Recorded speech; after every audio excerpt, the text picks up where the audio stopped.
Hallo, mein Name ist Sophie. Ich bin eine deutsche Studentin. Ich möchte euch von meinem Leben in München erzählen.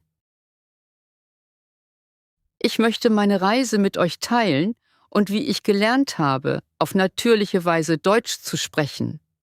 Als ich hier ankam, war ich schüchtern. Ich kannte ein paar Wörter, aber ich wusste nicht, wie man wie die anderen spricht. Doch ich fand einen Weg zu lernen. Lasst mich euch meine Geschichte erzählen. Als ich in München ankam, fühlte ich mich, als würde ich eine andere Welt betreten. Die Stadt war laut und voller Menschen, die immer in Eile waren.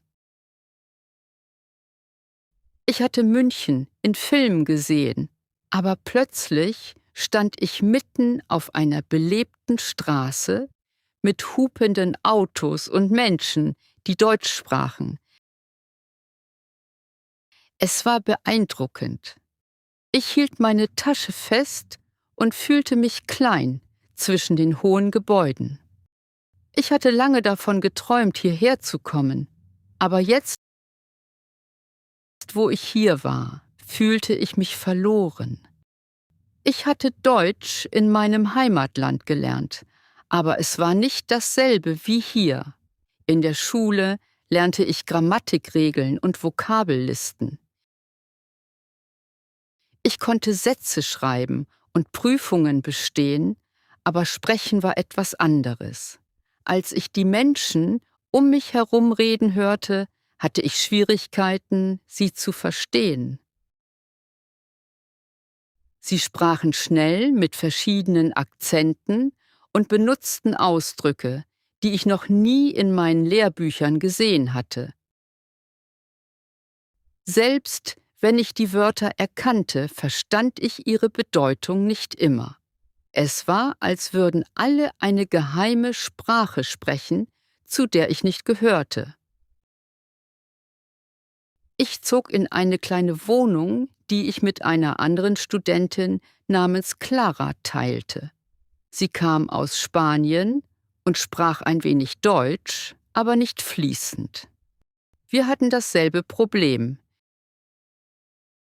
Wir waren in München, umgeben von Deutschen, aber wir wussten nicht, wie man natürlich spricht. Wir halfen uns gegenseitig, wenn wir konnten, aber meistens blieben wir still, aus Angst, Fehler zu machen. Eine Herausforderung war der Gang zur Bäckerei. Ich wollte Brot kaufen, aber ich hatte Angst zu sprechen. Ich ging in eine kleine Bäckerei in der Nähe meiner Wohnung und nahm ein deutsches Brot. Als ich an der Kasse stand, sagte die Verkäuferin etwas zu mir, aber ich verstand es nicht. Ich sah sie an und fühlte, wie mein Gesicht vor Scham rot wurde. Sie wiederholte es langsamer. »Möchten Sie eine Tüte?« Endlich verstand ich, aber ich war so nervös, dass ich kaum antworten konnte. Ich nickte nur. Sie lächelte und reichte mir die Tüte. Trotzdem fühlte ich mich peinlich berührt. Warum war es so schwer, nur ein Wort zu sagen? Am nächsten Tag beschloss ich, die Stadt zu erkunden. Ich nahm die U-Bahn, aber es war kompliziert. Die Durchsagen waren auf Deutsch und viel zu schnell für mich. Ich beobachtete die anderen und versuchte zu erraten, was ich tun sollte. Ich stieg in einen Zug und hoffte, dass er in die richtige Richtung fuhr. An einer Station fragte mich ein Mann: »Entschuldigung, wissen Sie, ob dieser Zug nach fährt?« Ich geriet in Panik. Ich verstand die Wörter, aber ich wusste nicht, wie ich antworten sollte. Ich musste einen Weg finden, Deutsch im Alltag zu benutzen. Ich musste mehr zuhören, ich musste mehr sprechen und ich musste aufhören, Angst vor Fehlern zu haben. Am nächsten Morgen beschloss ich, mich selbst herauszufordern. Ich würde in ein Café gehen und etwas auf Deutsch bestellen. Es klang einfach, aber für mich war es ein großer Schritt. Ich betrat ein kleines Café in der Nähe meiner Wohnung. Der Duft von frischem Kaffee lag in der Luft. Der Kellner lächelte und sagte: »Hallo, was darf es sein?« Mein Herz begann schneller zu schlagen. Ich hatte diesen Moment in meinem Kopf geübt. Ich atmete tief ein und sagte: »Ich hätte gern einen Tee, bitte.« Er nickte. »Welche Sorte?«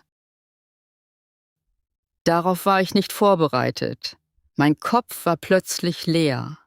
Ich sah auf die Speisekarte, aber die Wörter ergaben keinen Sinn mehr. Statt zu sprechen, zeigte ich einfach auf einen Namen auf der Karte. Der Barista sah hin und sagte: »Ah, grüner Tee, gute Wahl.« Ich nickte schnell. Als ich bezahlte und meinen Tee nahm, fühlte ich mich erleichtert, aber auch ein wenig enttäuscht. Ich hatte gesprochen, aber kein echtes Gespräch geführt. Als ich das Café verließ, dachte ich über das nach, was gerade passiert war. Ich hatte einen Schritt nach vorne gemacht, aber ich hatte immer noch Angst zu sprechen. Ich erkannte, dass mein Problem nicht nur der Wortschatz war. Ich hatte Angst vor Unvollkommenheit. Ich wollte keine Fehler machen, aber wenn ich still blieb, würde ich mich nie verbessern. Ich brauchte einen neuen Plan. Ich musste lernen, wie Menschen im echten Leben wirklich sprechen. Ich musste echten Gesprächen zuhören und verstehen, wie Menschen natürlich reden. An diesem Abend saß ich in meiner Wohnung und dachte nach. Ich erinnerte mich an etwas, das mein Deutschlehrer einmal gesagt hatte. Wenn du eine Sprache sprechen willst, musst du sie zuerst hören. Das ergab Sinn. Wenn Kinder sprechen lernen, beginnen sie nicht mit Grammatikregeln. Sie hören ihren Eltern zu. Sie hören Wörter immer wieder, bis sie verstehen. Und eines Tages beginnen sie zu sprechen. Ich beschloss, diese Methode auszuprobieren. Wenn ich natürlich Deutsch sprechen wollte, musste ich zuhören, wie die Menschen wirklich sprachen. Am nächsten Tag ging ich mit einem neuen Plan hinaus. Statt einfach durch die Stadt zu laufen, achtete ich bewusst auf Gespräche um mich herum. Ich ging in einen Park und setzte mich auf eine Bank. Eine Frau sprach mit ihrer Freundin. Sie sagte: »Oh mein Gott, ich war heute Morgen so müde. Ich brauchte unbedingt meinen Kaffee.« Der Satz war einfach, aber ich bemerkte etwas. Sie sprach nicht so formell, wie ich es in der Schule gelernt hatte. Im echten Leben klang es anders. Ich holte mein Notizbuch heraus und schrieb den Ausdruck auf. Ein paar Minuten später ging ein Mann vorbei und telefonierte. Er sagte: »Wir reden später.« Ich verstand sofort, was er meinte. Es war nicht wörtlich gemeint. Es bedeutete einfach: bis später. Ich lächelte. Ich hatte gerade einen neuen Alltagsausdruck gelernt. Ich hörte weiter zu. Im Café, im Supermarkt, in der U-Bahn.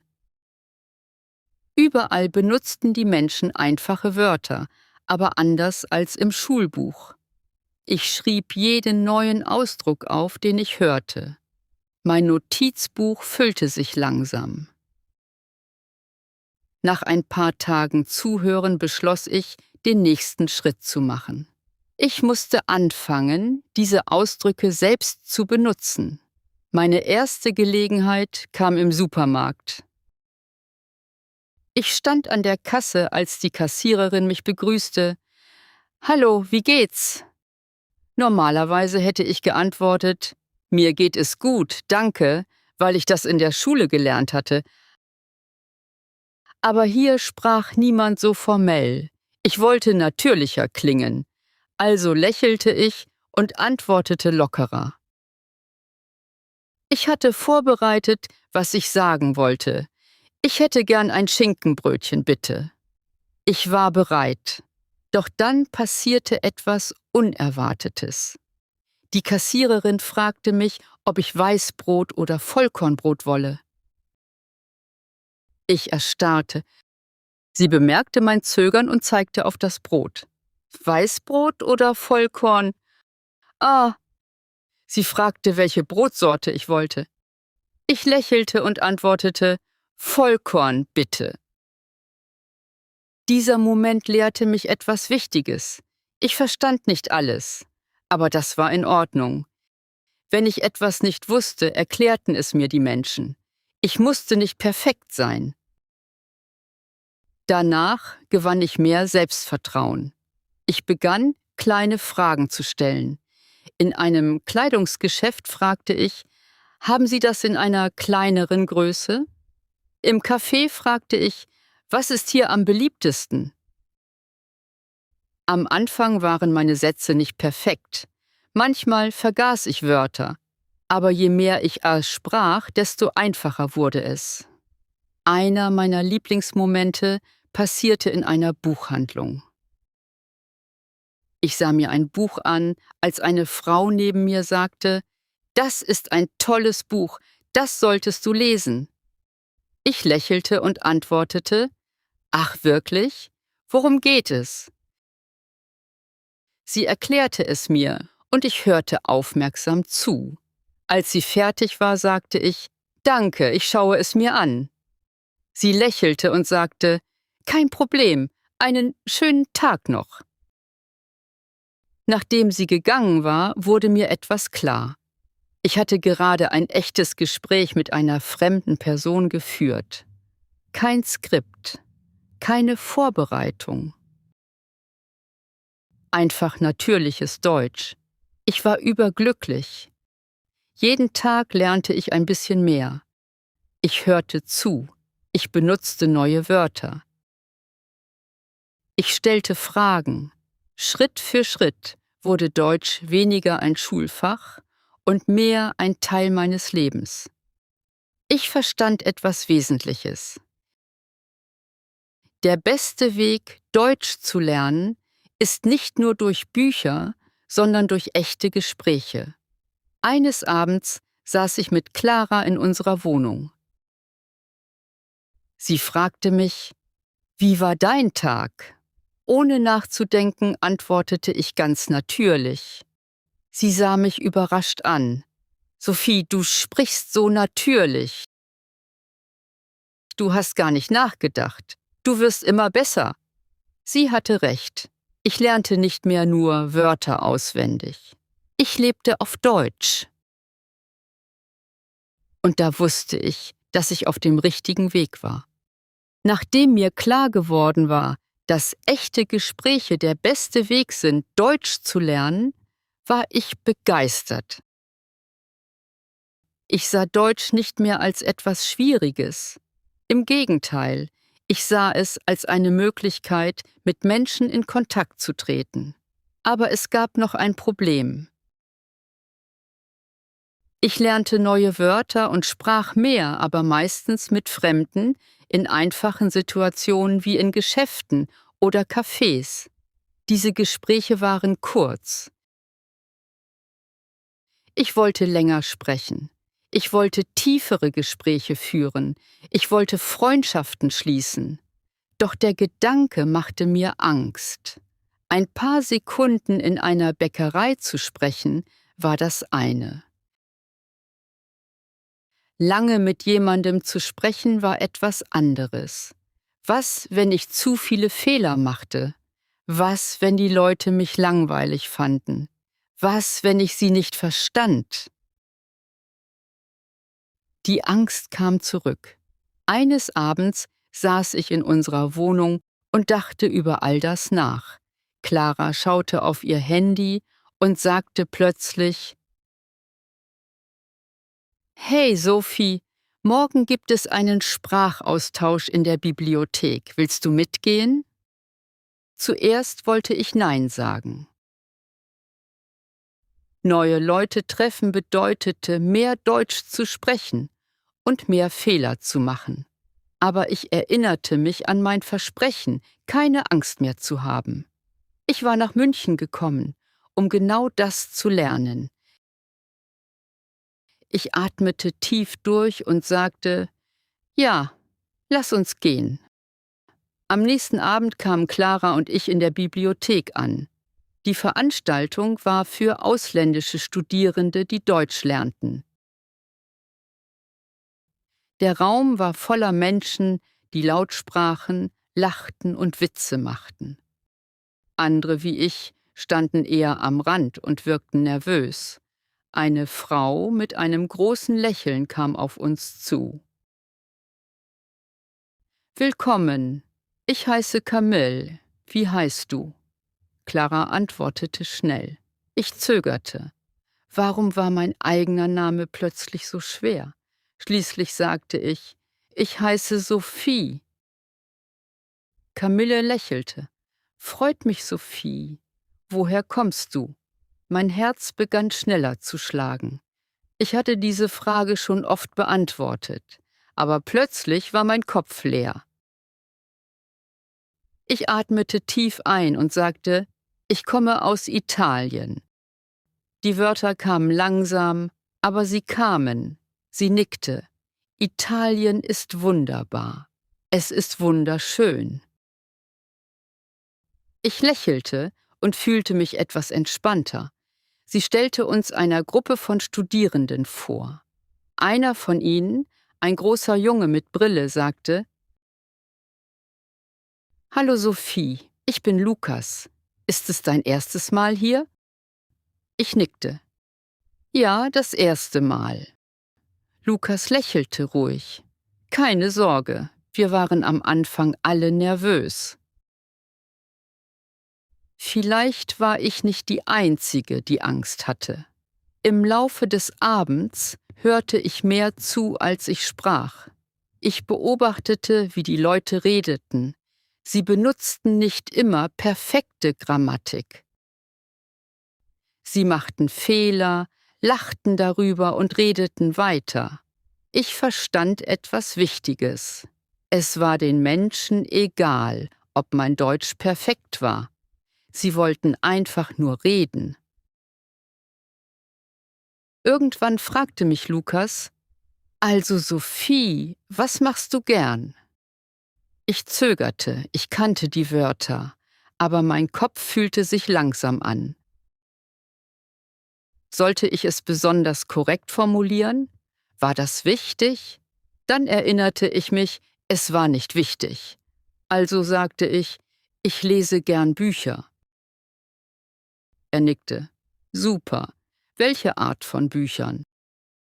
Ich lächelte, froh über ein Thema, das ich mochte.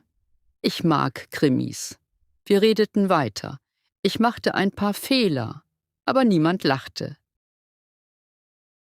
Niemand korrigierte mich unhöflich. Das Gespräch ging einfach weiter.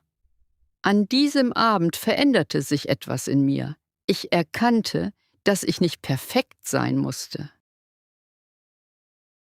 Ich musste es einfach versuchen. Nach dieser Veranstaltung begann ich mehr Menschen zu treffen. Ich ging zu Lerngruppen und weiteren Sprachaustauschen. Am Anfang war ich schüchtern, aber ich erinnerte mich immer wieder. Wenn ich natürlich sprechen will, muss ich üben. Eines Tages saß ich nach dem Unterricht allein in der Mensa, als ich eine vertraute Stimme hörte. »Hi Sophie, darf ich mich setzen?« Ich sah auf. Es war Lukas. »Natürlich«, sagte ich lächelnd. Er fragte, »Und wie lernst du Deutsch?« Ich lachte und erklärte meine Methode, viel zuhören und einfach sprechen. Er nickte. Das ist der beste Weg. Als ich Spanisch gelernt habe, war ich am Anfang auch sehr nervös. Aber dann habe ich spanische Freunde kennengelernt und sie haben mir geholfen. Wenn man Freunde hat, mit denen man üben kann, wird es leichter. Diese Idee inspirierte mich. Ich brauchte Freunde, mit denen ich Deutsch üben konnte. Also begann ich, mehr Zeit mit Lukas und den anderen zu verbringen. Sie ermutigten mich zu sprechen. Sie brachten mir neue Wörter bei und korrigierten mich freundlich, wenn ich Fehler machte. Niemand lachte. Sie erklärten es einfach. Eines Tages fragte mich Lukas: „Willst du am Wochenende zu einem Spieleabend kommen? Wir spielen Brettspiele und unterhalten uns." Für einen Moment wollte ich Nein sagen. Einen ganzen Abend auf Deutsch sprechen. Was, wenn ich mich blamierte? Aber ich erinnerte mich an mein Ziel: ohne Angst zu sprechen. Also lächelte ich und sagte: „Ja, sehr gern." Der Spieleabend war einer der schönsten Abende meines Lebens. Wir spielten ein Spiel, bei dem man ein Wort beschreiben muss, ohne es direkt zu sagen. Am Anfang war ich nervös. Doch dann passierte etwas Erstaunliches. Ich hörte auf, über Grammatik nachzudenken. Ich sprach einfach. Irgendwann musste ich das Wort Ozean beschreiben. Ich sagte: „Es ist groß und blau, es gibt Fische." Alle lachten freundlich. „Ozean", rief jemand. Ich hatte es geschafft. Ich hatte auf Deutsch gesprochen. Und die Menschen hatten mich verstanden. In dieser Nacht wurde mir klar, dass ich nicht mehr das Mädchen war, das Angst hatte, im Café Tee zu bestellen. Ein paar Wochen später ging ich ohne Angst zum Unterricht, als mir jemand auf die Schulter tippte. Ich drehte mich um und sah ein Mädchen, das nervös aussah. „Hallo, weißt du, wo die Bibliothek ist?" fragte sie langsam, als würde sie noch Deutsch lernen. Ich lächelte. Ich wusste genau, wie sie sich fühlte. „Ja, sie ist am Ende dieser Straße. Bieg rechts an der Ecke ab, dann siehst du sie." Sie lächelte. „Danke." Als sie wegging, fühlte ich etwas Starkes in mir. Ich hatte gerade jemandem auf Deutsch geholfen. Vor ein paar Monaten hatte ich Angst gehabt, nach dem Weg zu fragen. Jetzt war ich diejenige, die den Weg erklärte. Ich hatte nicht nur Deutsch gelernt, ich hatte Selbstvertrauen gewonnen. Und da wusste ich, dass ich wirklich begonnen hatte, natürlich zu sprechen. Etwas hatte sich in meinem Kopf verändert. Ich sprach, ohne nachzudenken. Ich machte keine Pause mehr, um Wörter zu übersetzen. Ich fühlte keinen Druck, ich sprach einfach. Zum ersten Mal fragte ich mich: Fange ich an, auf Deutsch zu denken? Nach diesem Tag bemerkte ich kleine Veränderungen in meinem Alltag. Eines Morgens klingelte mein Wecker. Ich griff nach meinem Handy. Mein erster Gedanke war: Ich brauche noch 5 Minuten. Aber das Merkwürdige war, ich dachte es auf Deutsch. Ich setzte mich im Bett auf, überrascht. Normalerweise waren meine ersten Gedanken auf Englisch und dann übersetzte ich sie ins Deutsche. Aber diesmal kam Deutsch zuerst. Während ich an diesem Morgen meinen Kaffee machte, wollte ich einen Test machen. Konnte ich den ganzen Vormittag verbringen, ohne zu übersetzen? Ich dachte an meinen Tagesplan, auf Deutsch. Es fühlte sich natürlich an. Nicht perfekt, aber natürlich. Ich verstand etwas. Ich lernte Deutsch nicht mehr nur, ich lebte auf Deutsch. Und die Veränderungen hörten nicht auf. Jeden Tag bemerkte ich mehr Momente, in denen Deutsch meine spontane Reaktion war. Eines Tages war ich in einer Buchhandlung und sah einen Kriminalroman im Schaufenster. Ich nahm ihn in die Hand, las den Klappentext und dachte, das klingt interessant. Der Gedanke kam mühelos auf Deutsch, ohne Übersetzung. Ein anderes Mal ließ eine Frau im Café ihr Handy fallen. Ohne nachzudenken sagte ich, »Oh, hier bitte«, und hob es für sie auf. Es war ein kleiner, alltäglicher Moment, aber innerlich feierte ich. Ich hatte ohne Zögern, ohne Angst gesprochen. Zu Hause begann ich Serien ohne Untertitel zu schauen. Am Anfang verstand ich nicht jedes Wort, aber ich stoppte nicht. Ich ließ mein Gehirn die Lücken füllen. Eines Abends sahen Clara und ich eine Komödie. Etwas Lustiges passierte, und ich lachte sofort, bevor ich darüber nachdenken konnte. Clara sah mich lächelnd an. »Hast du den Witz verstanden?« Ich nickte. Es war lustig. Nicht, weil ich ihn übersetzt hatte, sondern weil ich ihn wirklich verstanden hatte. Die größte Veränderung war in meinen Gesprächen. Früher achtete ich ständig auf meine Wörter. Ich hielt inne, übersetzte und sprach dann. Jetzt sprach ich mit viel weniger Zögern. Eines Abends erzählte Clara mir eine Geschichte aus ihrer Kindheit. Ich wollte etwas sagen und sagte, das erinnert mich an etwas Lustiges. Clara lächelte und korrigierte sanft meine Grammatik. Vor ein paar Monaten hätte ich mich geschämt. Diesmal nickte ich einfach und wiederholte den Satz richtig. Sie zeigte mir den Daumen hoch. Du machst wirklich Fortschritte, Sophie. Und das Verrückte war, ich wusste, dass sie recht hatte.